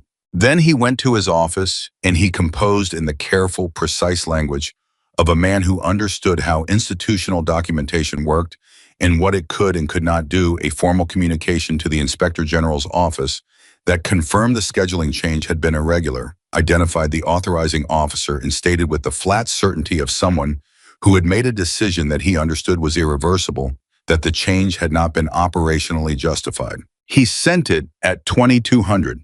He sat back in his chair. He had spent 30 years in the Army being certain about the important things.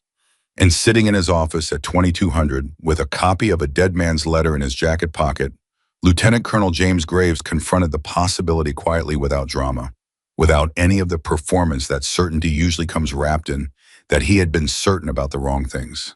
That the story he had believed about what Fort Bragg needed and who belonged there, and what the institution required to stay strong, that story had a gap in it. A gap the shape of a woman who had walked in without her father's name and outperformed everyone the institution had assumed she couldn't match. He didn't call anyone. He didn't announce the decision. He just sat with it in the quiet of his office, the way you sit with something when you know it's real and you know it's going to change things and you're not quite ready yet for the conversation that comes next. In Building 7, Anna Rourke lay on her bunk and stared at the springs above her. Torres was awake, then not asleep, quiet again. "Something happened today," Torres said. "Several things happened today," Anna said. "I mean something you're not saying." Anna was quiet. "Webb talked to you," Torres said. "After the trials, I saw her face when she came back to the barracks." "Webb doesn't have expressions, Rourke. Webb is a wall. But she had an expression. So something happened." "I told her something I hadn't told anyone else," Anna said. "About yourself?" Torres asked. "About my father," Anna said. Torres was quiet for a moment. "Then is it the kind of thing that's going to change how people see you here?" Anna thought about this honestly. "It's going to change how some people see me," she said. "I don't know if it's going to change things the way I need them to change." "What do you need?" Torres asked. Anna closed her eyes. "I need to be seen," she said quietly, with the particular weight of someone who has spent a very long time being looked at without being seen. Not as his daughter, not as the experiment, not as the problem. I need someone at the top of this installation to look at me and see a soldier." The room was quiet. "What if they can't?" Torres asked. Anna opened her eyes. "Then I make it impossible for them not to," she said. Torres absorbed this. "Okay," she said finally, simply. And in the dark of Building 7, something settled. Not resolution, not yet. The story was nowhere near its end. There were still people in offices making calculations, still machinery in motion that Anna couldn't fully see, still the enormous, slow grinding weight of an institution that had been wrong about something for long enough that being wrong had become comfortable. But something had shifted. Not in the institution, not yet, in the people inside it. In Torres, who had started the week as a skeptic and was ending this particular night as something more complicated than that. In Webb, who had made a phone call the previous evening and was prepared to make another. In Graves, who was sitting alone in his office with a dead man's letter in his jacket, and the quiet, uncomfortable courage of a man beginning to understand that changing your mind when the evidence demands it is not weakness. It is the hardest thing there is. And somewhere in the base in a building Anna had never entered in an office she had no official access to, General Marcus Holt was reading the qualification results for the third time, still looking for the error, still certain there had to be one, but reading more slowly now, much more slowly. Because somewhere between the first reading and the third, a question had begun forming in the back of his mind that had nothing to do with scores or procedures or institutional precedent. A question that was simpler and more dangerous than any of those things. What if I'm wrong? He hadn't answered it yet, but the fact that he was asking it at all, that was the beginning of everything that came next. The week that General Holt had asked for did not move slowly. It detonated. 0600 Monday, 4 days after Anna Rourke had walked off the qualification trial with scores that nobody in Holt's office could explain away. The base was running its standard morning rhythm formations, PT, the organized, controlled chaos of thousands of soldiers moving through the first hour of a military day when the call came in that changed the shape of everything. It came to Webb first because Webb had made the right calls to the right people in the 48 hours since Anna had told her the name of her father. Webb had not broadcast what she knew. She had been precise and deliberate about who she told and in what order. The way a person is precise about the order in which they lay out the pieces of something that needs to be assembled, correctly or not at all. The call was from the Pentagon. Not from Okafor's office, though. Okafor was connected to it. From a level above Okafor. From an office that did not make routine calls to installation sergeants and whose direct contact with someone at Webb's rank meant that the people in that office had decided that the standard chain of communication was either too slow or too leaky for what they needed to say. Webb took the call in the hallway outside the barracks, standing with her back to the wall and her phone pressed to her ear and her face doing the thing it never did, which was show what she was feeling. "You're certain," the voice on the phone said, not a question, a verification. "Completely certain," Webb said, "and Holt doesn't know." "Not yet," Webb said, "but the week is moving. Someone is going to put it together." A pause on the line. "We need it to come from him," the voice said. "Not from us, not from the IG process. From him, voluntarily. Do you understand what I'm asking?" Webb understood. "You need him to arrive at it himself." "We need him to arrive at it himself," the voice confirmed. "Because if it comes from us, it becomes a political event. If it comes from him, it becomes something the institution can actually use." Webb looked at the wall across from her, at nothing in particular. "That's a narrow path," she said. "It's the only path," the voice said.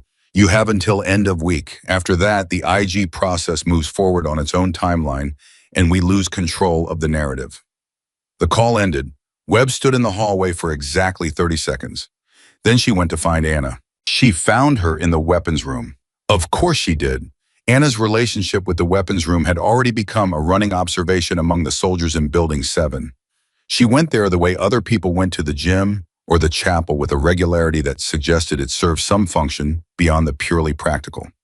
Webb understood this. It was the one place on the base where the variables were knowable, where the relationship between input and outcome was honest and direct. In a week full of invisible political machinery and institutional maneuvering and forces moving in directions, Anna couldn't fully see the weapons room was the one place where things were exactly what they appeared to be. "I need to talk to you," Webb said. Anna set down the cleaning cloth. "Tell me," she said. Webb told her. Not everything, not the source, not the specific office, not the details that would generate more questions than answers, but the shape of it, the timeline, the narrow path that the people above Webb's level were trying to walk and what it required. Anna listened without interrupting. This was one of the things about her that Webb had cataloged in the past week. She did not interrupt. She held the full shape of information until it was complete before she responded to any part of it. Most people interrupted because they thought they knew where the sentence was going. Anna waited because she understood that the end of a sentence was sometimes the most important part. When Webb finished, Anna was quiet for a moment. Then she said, "They need Holt to come to it on his own." "Yes," Webb said.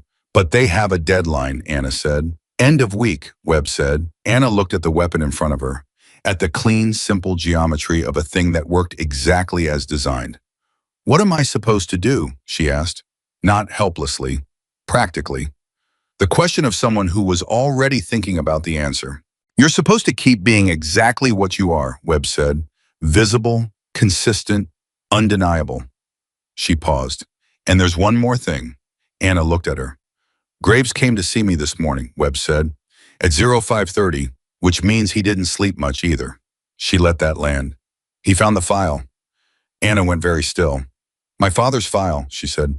"The letter at the back of it," Webb said. He read it. The weapons room was very quiet. "He didn't know I existed before this week," Anna said slowly.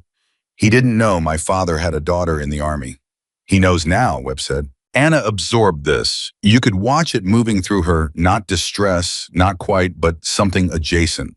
The particular weight of having something private become visible before you were ready for it. Her father's words, her father's handwriting, his deliberate and loving instructions to whoever commanded her those words in Graves's hands in this building, in this context. It was not what she had planned. She had planned to be seen through her performance, through the accumulated evidence of who she was not, through the advocacy of a dead man who had loved her. "What did Graves say to you?" she asked. "He said he owed you an apology," Webb said. Those were his exact words. "He sat in my office at 05:30, and he said, 'I owe Private Rourke an apology, and I don't know how to give it in a way that doesn't make it about me.'" Anna looked away. "That's a very self-aware thing for Graves to say," she said quietly. "It surprised me too," Webb admitted. A beat of silence. "What did you tell him?" Anna asked. "I told him to start by doing his job correctly," Webb said, "and to let her do hers." Anna nodded slowly. Something settled in her. Not relief, resolution. The particular quality of someone who has been carrying a weight in a specific direction for a long time and has just received confirmation that the direction is right even though the destination is still far. "Okay," she said. She picked up the cleaning cloth again. Webb stood up. "Rourke," she said. Anna looked up. "Your father wrote 4 pages," Webb said. "Graves told me it took him 2 hours to read them, not because the words were complicated, because he had to stop and start, because it was," she searched for the word dense, not with information, with weight. She paused. "Whatever he wrote about you, it was the most honest thing anyone has written about a soldier in a long time." Anna's jaw moved slightly, a small controlled movement, the kind that happens when something hits a place that is still raw. "He was always honest," she said. Her voice was steady, just barely. Webb nodded once and left. Anna sat alone in the weapons room with the gun and the cleaning cloth, and 4 pages of her father's handwriting, loose somewhere in the world, now being read by people he had never met, doing the work he had intended them to do. She put her hands flat on the table and breathed, and then she went back to work. At 0900, Major Sloan made a mistake.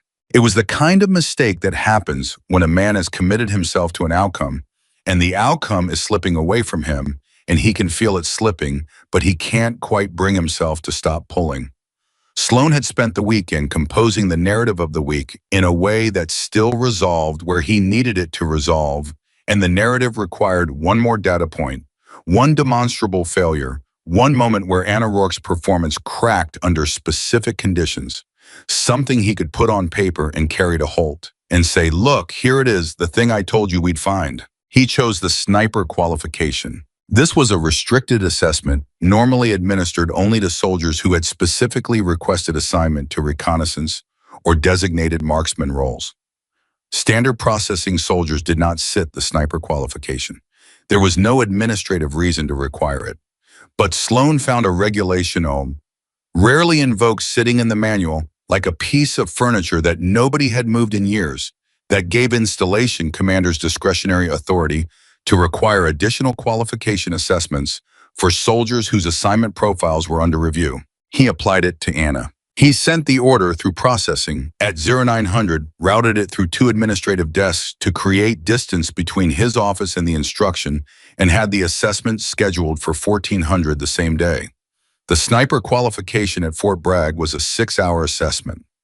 Administering it with 5 hours of preparation time was not technically a violation of any written rule. It was, however, the kind of thing that a person does when they are running out of legitimate options and have started making decisions from desperation rather than strategy. Webb found out at 10:30. She was in Graves's office when the notification came through, which was significant because it meant Graves found out at the same moment. Graves read the order. He read it again. Then he set it down on his desk very carefully, the way you set down something that you are trying not to react to physically. Sniper qualification, he said. His voice was entirely flat. Discretionary authority clause, Webb said. It's technically permitted.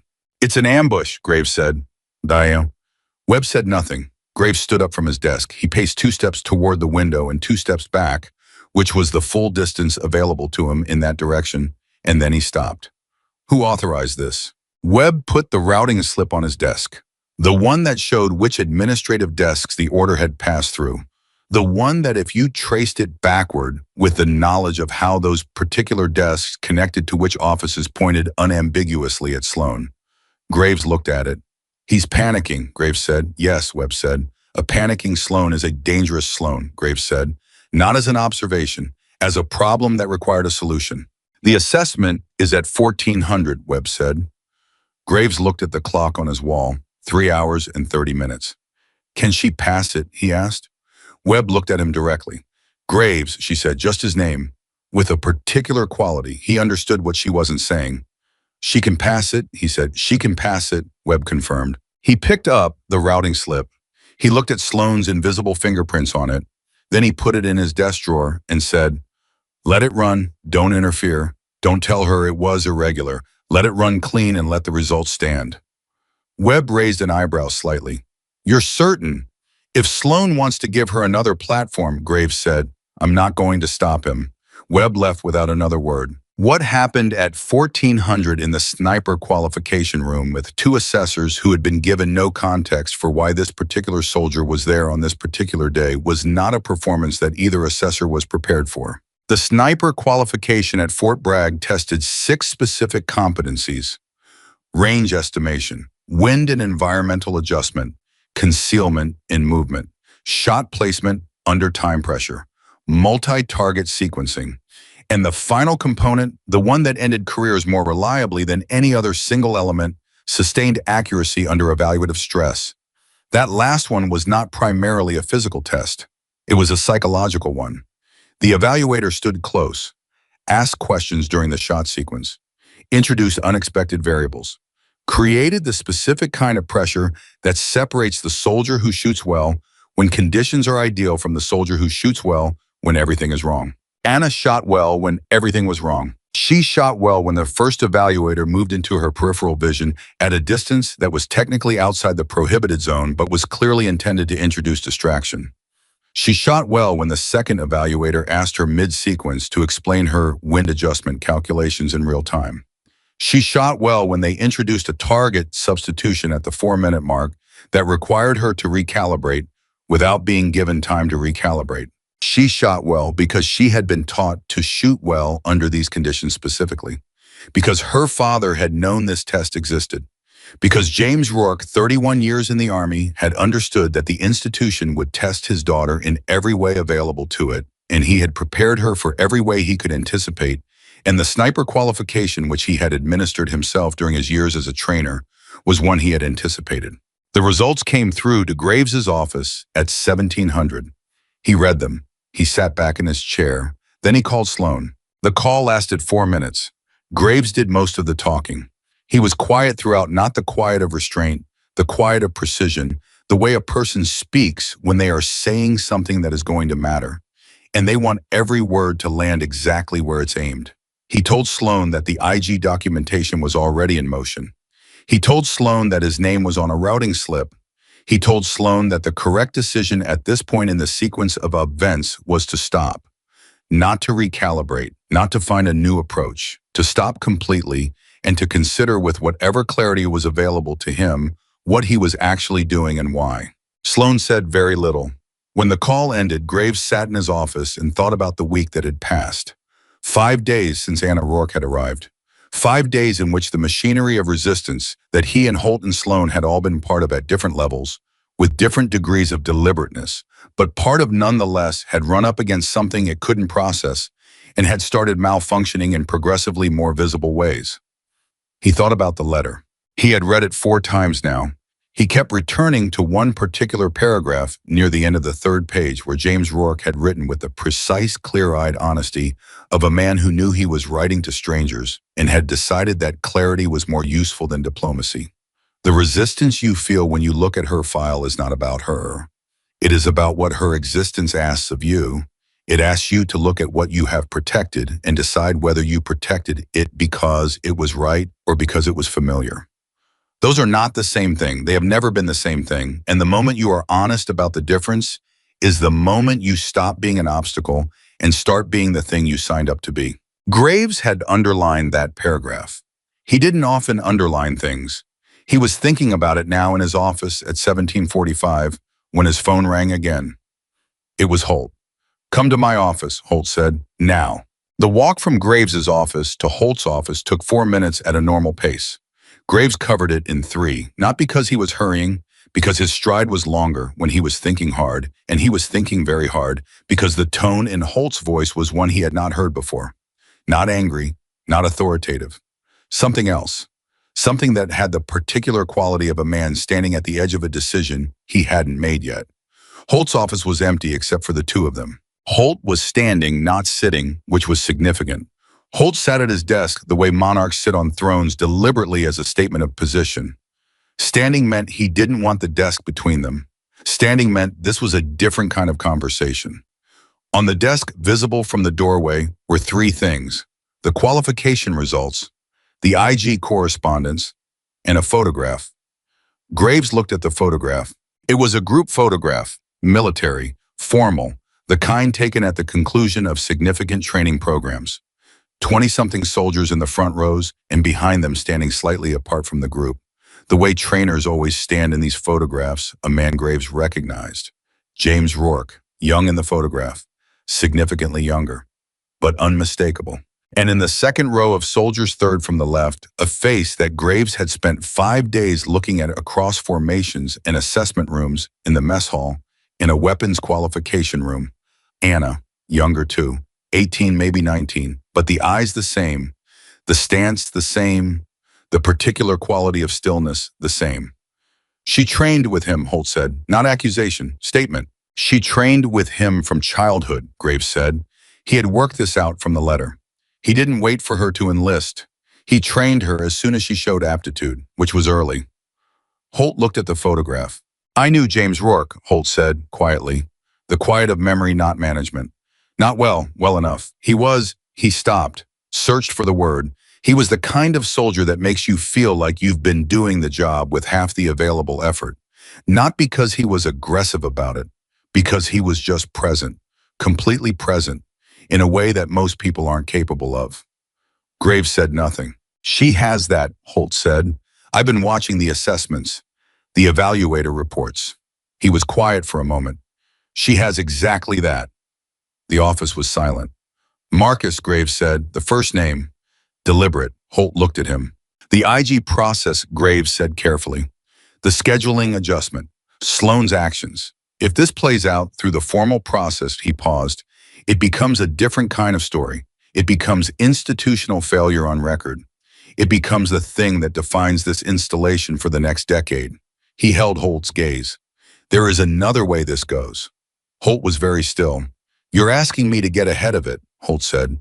"I'm asking you to decide what this installation stands for," Graves said, "before someone else decides for you." A long, long silence. Holt looked at the photograph, at the young woman in the second row, third from the left, at the man standing slightly apart from the group, looking at his soldiers with the focused, complete attention of a man who understood that the people in front of him were the most important work of his life. "What would James Rourke say?" Holt said very quietly. "If he could see what we've done this week." Graves didn't answer, because the answer was obvious. And Holt knew the answer.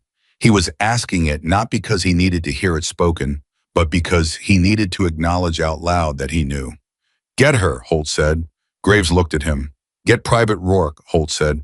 "Bring her here, now." At 18:20, Webb found Anna in Building 7, sitting on her bunk with her hands in her lap, and told her that General Holt wanted to see her in his office immediately.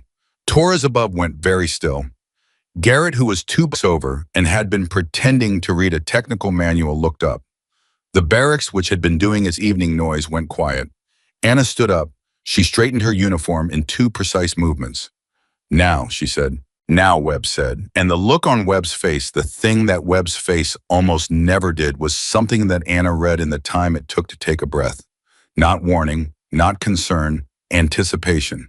Anna walked out of Building 7 and across the base toward Holt's office, and the walk was 4 minutes long, and she spent every one of those minutes doing what her father had taught her to do when the moment arrived that all the preparation had been preparing for. She breathed. Not to calm herself. She was not precisely afraid, but she was something that had no clean name.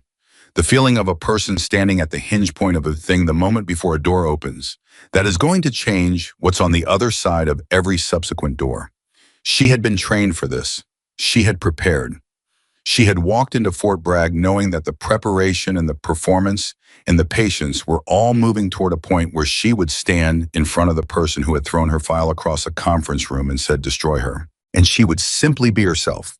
And that would have to be enough, or it would not be. And either way, she would know. She knocked on Holt's door at 1824. "Enter," Holt said. She opened the door. She stepped inside. She came to attention in front of his desk with the clean, correct posture of a soldier who has been trained not by necessity, but by understanding, and she looked at him directly. Holt looked at her.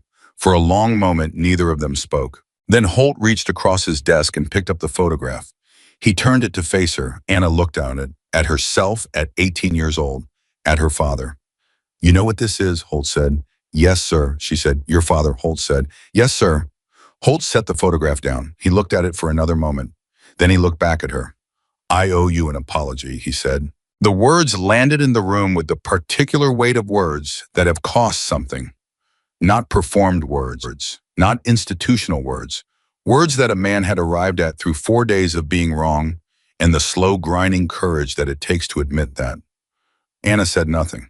"I made a decision about you," Holt said. "Before I had any information about you, I made it based on what I expected to see and not on what was in front of me. And then I used my authority to make that decision harder to reverse than it should have been." He paused. "That is not the kind of officer I set out to be. And it is not," he stopped. "It is not what your father would have expected from someone at this level." The room was very quiet. Anna held his gaze. "Sir," she said. Her voice was steady, controlled, but not cold. The steadiness of someone who is feeling something significant and has chosen to feel it without letting it determine what happens next. "I didn't come here to be recognized as his daughter. I came here to be a soldier." "I know," Holt said. "I need you to see me as a soldier," she said. "Not a request, a requirement." "I know," Holt said again, and this time the word carried something different. The weight of a man who has arrived somewhere he didn't expect to arrive and is standing in the new place, with the full awareness of how far it is from where he started. He stood up from behind his desk. It was a small movement, physical, but it changed the architecture of the room. He was no longer behind the desk. He was on the same side as everything else. "Private Rourke," he said, "I have read every assessment, every evaluator report, every result from every component of the qualification process." He paused. "You are the most complete soldier I have reviewed at the PFC level in 22 years of command authority." Anna looked at him. Something moved in her face, the smallest thing, the thing you can only see if you are watching very carefully and you know what you are looking for. The thing that looks, if you know her story, like 4 pages of a dead man's handwriting, finally doing the work they were written to do. "I want to assign you to the Reconnaissance Integration Program," Holt said. "Starting next week, full qualification track. I want you where your skills are actually being used." Anna was quiet for 1 full second. "Yes, sir," she said. Holt nodded. Then he did something that was not in any protocol, not in any standard procedure, not in any manual that governed the behavior of 4-star generals toward new arrivals at their installations. He extended his hand. Anna looked at it for exactly 1 second. Then she took it. They shook hands in the quiet of his office at 1826 on a Monday evening, and outside the window, a base was running its end-of-day rhythm. And in Building 7, Torres was sitting on her bunk, trying not to look at the door, and Garrett had stopped pretending to read. And Webb was standing in the corridor outside Holt's building with her phone in her hand, and a stillness in her posture That was the stillness of a person who has been in exactly the right place at exactly the right time and knows it. What nobody knew yet, not Holt, not Graves, not Webb, not the voice on the phone from the Pentagon, was that this moment, this handshake, this assignment was not the end of the story. It was the mechanism that triggered the part none of them had planned for. Because at 18:27, as Anna stepped out of Holt's office into the evening air, she checked her phone for the first time since morning. There was a message from a number she recognized, from someone who should not have had her number, who should not have known she was at Fort Bragg, who should not have known she existed. The message was 4 words. They found your father's records, and Anna stopped walking. In the middle of the path between Holt's building and the rest of the base, she stopped completely. Her face did something it had not done once in the entire week. Not fear, not quite, but the thing that lives right next to it. The thing that happens when the ground you thought was solid turns out to have something moving underneath it. The records her father had sealed, the ones that didn't appear in the career file that Graves had found in the records room. The ones that explained not just who James Rourke was in the official history of the Army, but what he had actually done, and who he had actually done it with, and why 14 months ago he had died in a hospital room in Virginia from injuries that the official record described in language so clinical, it bore no resemblance to the actual human cost of what had happened to him. Someone had found those records, and someone had told Anna about it, which meant that the week that had just ended the qualification trials, the assessments, Holt's apology, the handshake, all of it was not the story, it was the preface. The actual story was just beginning, and it was considerably more dangerous than anything that had happened so far. Anna stood on that path for exactly 11 seconds. She counted, not consciously, the way her father had trained her to count, automatically as a grounding mechanism, a way of keeping the mind anchored to real time when something hits hard enough to pull it loose from the present. 11 seconds. Then she put the phone in her pocket and kept walking. Not back to Building 7, not to Webb, not to anyone. She walked to the one place on Fort Bragg where she could think without being watched, without being evaluated, without the weight of other people's attention pressing on the outside of her while she tried to work through something on the inside. She walked to the small maintenance corridor behind the equipment storage building that she had found on day 2 during the 40 minutes of unstructured time between the evening meal and lights out, when she had done what she always did in a new place, mapped it, walked every available path, identified the spaces that were technically accessible but functionally invisible. Her father had taught her this too. Know your ground before you need it. Always need it. She sat with her back against the wall, and then she took out her phone again and she looked at the 4 words. They found your father's records. The number belonged to a man named Sergeant First Class David Kwan, retired, medically. 14 months ago, around the same time James Rourke had died in that hospital room in Virginia. Kwan had served with her father for 11 years across assignments that the official record listed only in the vaguest geographic terms, locations described as undisclosed operations, described as classified outcomes, described in language that told you nothing except that the people who wrote it had been very deliberately told to say as little as possible. Anna had not spoken to Kwan in 8 months. His medical retirement had been sudden. He had not explained it to her directly.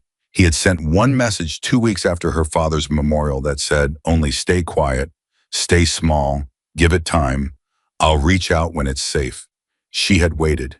8 months of waiting. And now 4 words on a Tuesday evening, 30 minutes after the handshake that was supposed to be the beginning of something good. She called him. He picked up on the first ring, which meant he had been holding the phone. How much time do you have? He said instead of hello. Tell me, she said. He told her. It took 9 minutes. She did not interrupt once. What Kwan told her was this: James Rourke had not died from injuries sustained in the field. Not primarily. The injuries were real. They existed. They were documented in the medical record that Anna had read and wept over and memorized in the months after his death. But they were not the mechanism. The mechanism was something else, something that had been happening for the 18 months before his death, during the period when James Rourke had been doing the work that the official record described as training and mentoring and documentation, the quiet, unglamorous work of a senior officer at the end of a career. What he had actually been doing during those 18 months was building a record, not a career record, not the kind that goes in a file and gets preserved by the Army in a records room for future reference. A different kind of record. The kind that documents things that the institution does not want documented. The kind that a man builds when he has seen enough to understand that silence is no longer an option and that the truth, if it is going to survive, needs to be placed somewhere that survives him. James Rourke had spent 18 months documenting a pattern of decisions made at high levels of the Army's command structure. Specific decisions, specific people, specific outcomes that had resulted in soldiers dying in situations that the official record described as operational losses, but that James Rourke, with 31 years of experience and the particular clarity of a man who understood exactly how these things worked, from the inside knew were not operational losses. They were the result of choices, deliberate choices, made by people who had access to information that would have changed the outcome and who had either withheld it or acted on it in a way that served interests other than the lives of the soldiers in the field. Ian had documented 11 separate incidents. He had named names, and then 14 months ago he had died, and the documentation had disappeared. It didn't disappear, Quan said. His voice was careful, controlled. The voice of a man who had been living with something for 14 months and had learned to hold it without letting it hold him. He gave it to someone before he died. I don't know who. He wouldn't tell me. He said the fewer people who knew where it was, the safer it was, and the safer everyone connected to it would be. He told you it existed, Anna said. He told me it existed, Quan confirmed. And he told me that when the time was right, when someone was in a position to use it properly, he would make sure it was found. Anna was very still. He said when someone was in a position to use it properly, she repeated. Yes, Quan said. And you're telling me now, she said, tonight, 30 minutes after I received an assignment to the Reconnaissance Integration Program. A pause. Yes, Quan said. The maintenance corridor was very quiet. He planned this, Anna said. Not a question, not quite accusation, something between the two. The particular tone of someone who has just understood something enormous about a person they loved and is working through the simultaneous feelings of profound gratitude and profound anger that such an understanding produces. He planned all of it, the letter in the file, the timing of the assignment, the position I'd need to be in before the record surfaced. He planned what he could plan, Quan said. Your father was a precise man. He understood sequencing. He understood that certain information in the wrong hands at the wrong time gets buried again, gets used against the people trying to use it. He needed you to be somewhere, Anna, somewhere visible, somewhere that gave the documentation weight, somewhere with people around you who had already seen what you were. Anna pressed the phone harder against her ear. The people who found the record, she said. Who are they? Quan was quiet for a moment. That's the part you need to understand clearly, he said. They are not the people who want this information to come out. They are the people who want to make sure it never does. The 11 seconds she had counted on the path, the precise 11 seconds before she had kept walking. She understood now why her father had trained her to count, because sometimes the distance between the moment a threat becomes real and the moment it consumes you is exactly the length of time it takes to decide what to do with it. She had 11 seconds. She had already used them. I need to make 2 calls, she said. Anna, Quan started. I know, she said. I know what I'm doing. She hung up. She sat for 3 more seconds. Then she called Webb. Webb picked up in half a ring. I need to see you, Anna said. Not in the barracks, not in your office. Somewhere that isn't on a schedule or a log. A pause, just 1 second. Webb processing the tone of Anna's voice, which was controlled in a specific way that Webb had learned in 8 days to recognize as the control of someone who is managing something significant, not the ordinary calm of a person who has nothing to manage. Maintenance building, Webb said. 10 minutes. I'm already here, Anna said. Another pause. 5 minutes, Webb said. She arrived in 4. Anna told her everything. All of it. Quan, the records, the 11 incidents, the names, the 18 months of documentation that had disappeared with James Rourke and was now in the hands of people who wanted it to stay disappeared. Webb listened the way Webb always listened, with the complete gathered attention of someone who was building something in her mind as the words came in assembling structure and implication and consequence in real time, so that by the time the speaker finished talking, Webb was not just informed but already thinking 3 moves forward. When Anna finished, Webb was quiet for exactly 4 seconds. "The Pentagon call I received Monday morning," she said. "Yes," Anna said. "They knew," Webb said. "The office that called me. They knew the records existed. They knew someone was looking for them." She worked through it. "They needed you in position, needed you visibly qualified, visibly supported, visibly inside the institutional structure before this surfaced. Because if it surfaces with you on the outside blocked, rejected the soldier that Holt tried to destroy, then it looks like the testimony of someone with a grievance. But if it surfaces with you inside the RIP, with Holt's handshake and Graves's formal support." She stopped. "Then it's the testimony of a soldier in good standing," Anna said, "backed by the assessment record of the most complete PFC in 22 years of command authority."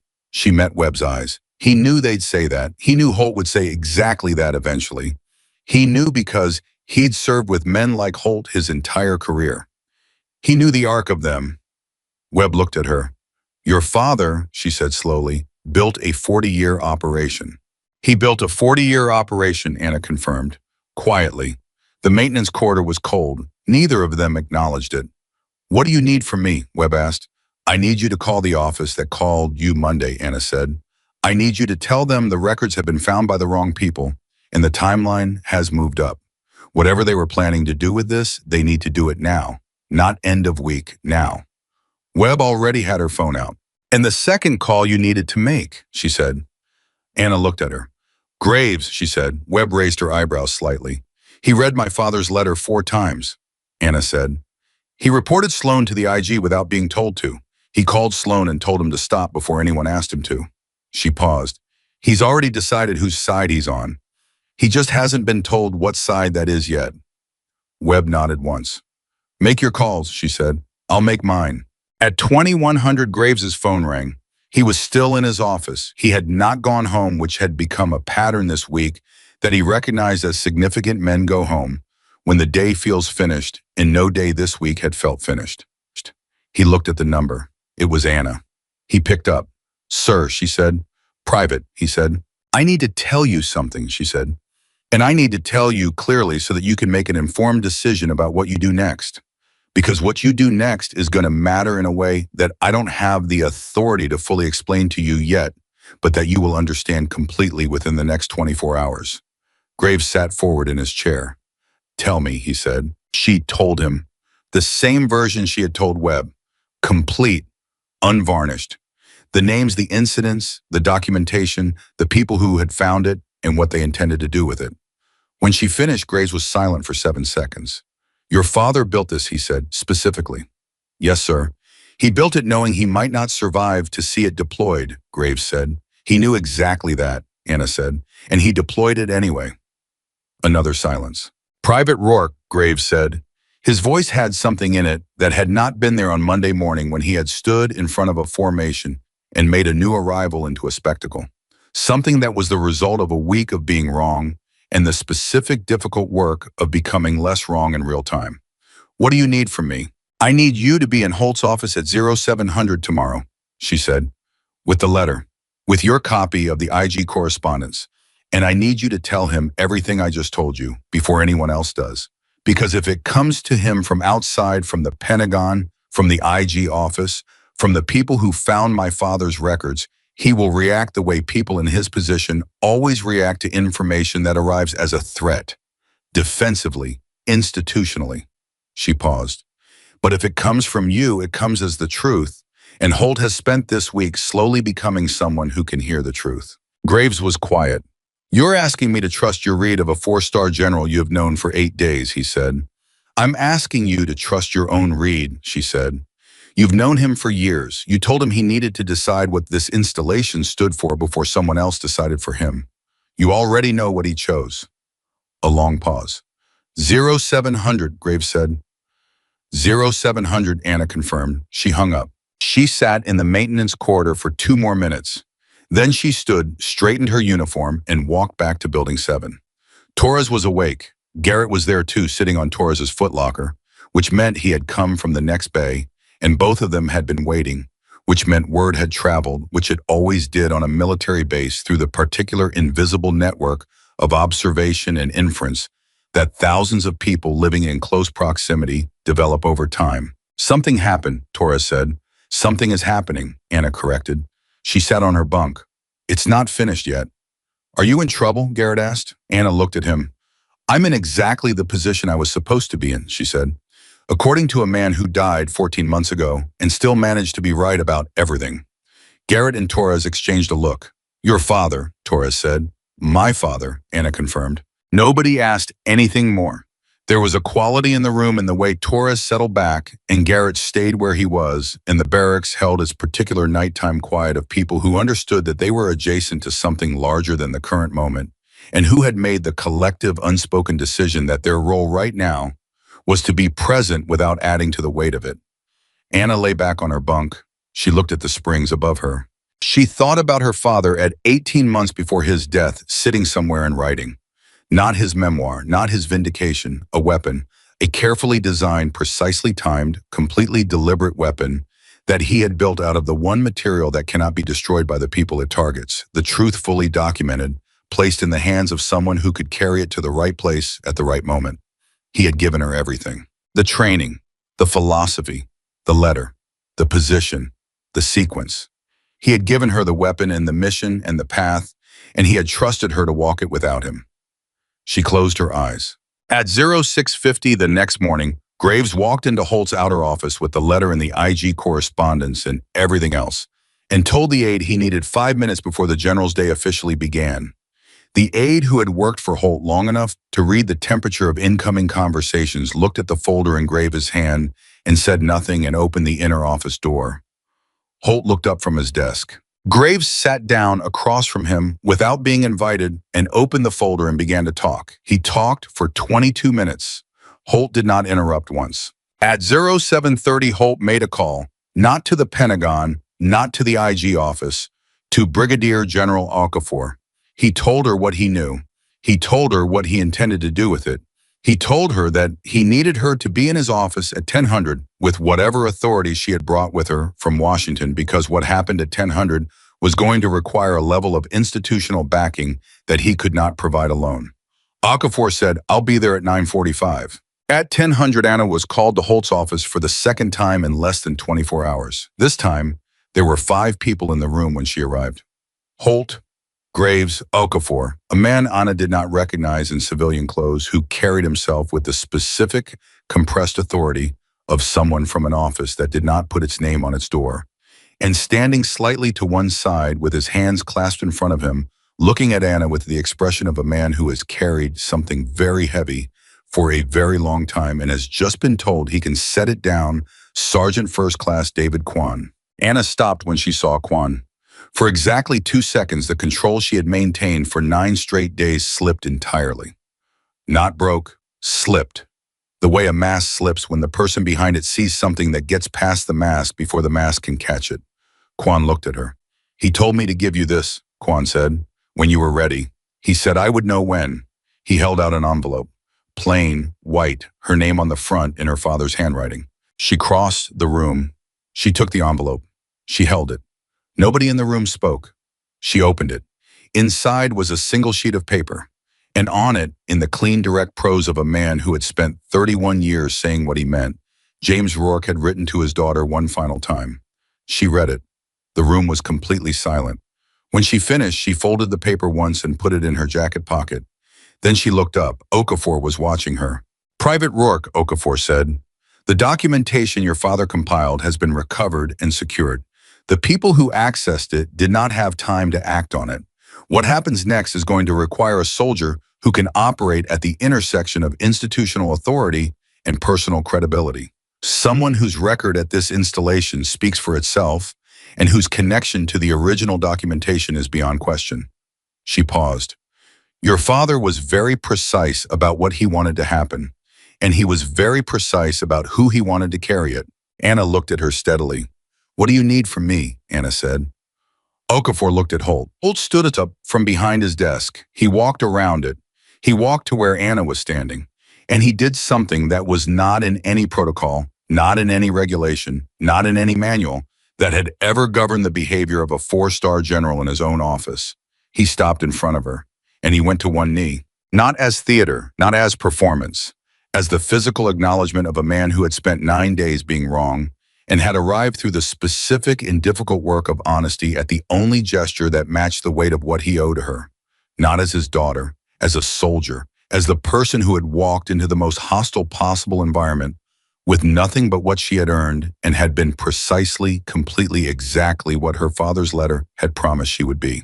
Graves went to one knee beside him, and the man in civilian clothes, the man from the unnamed office, went to one knee on the other side.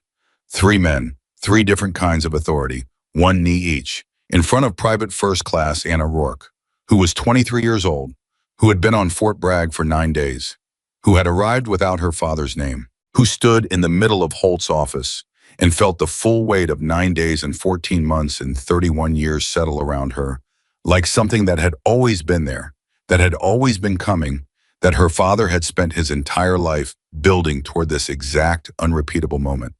She did not cry. She was her father's daughter, and her father did not cry in moments like this. He had told her that tears were for after, for private, for the moments when the mission was complete and the weight could finally be set down. This was not that moment. This was the mission. She stood straight.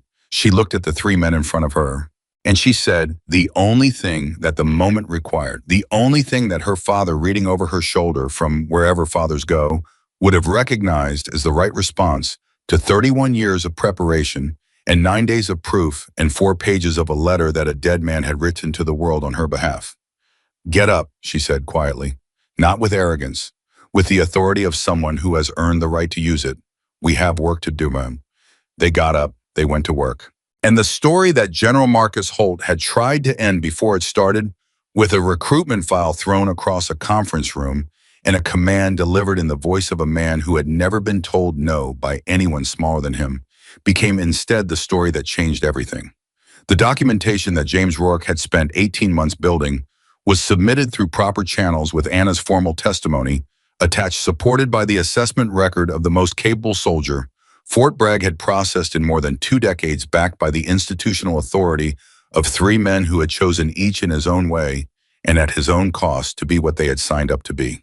The 11 incidents were investigated, the names were named, and Private First Class Anna Rourke, who had arrived at Fort Bragg without her father's name and without his protection and without anything except what he had given her, that no one could take away, went to work in the Reconnaissance Integration Program on a Tuesday morning and was precisely, completely, entirely herself, which was, as it turned out, exactly enough, more than enough. It was everything.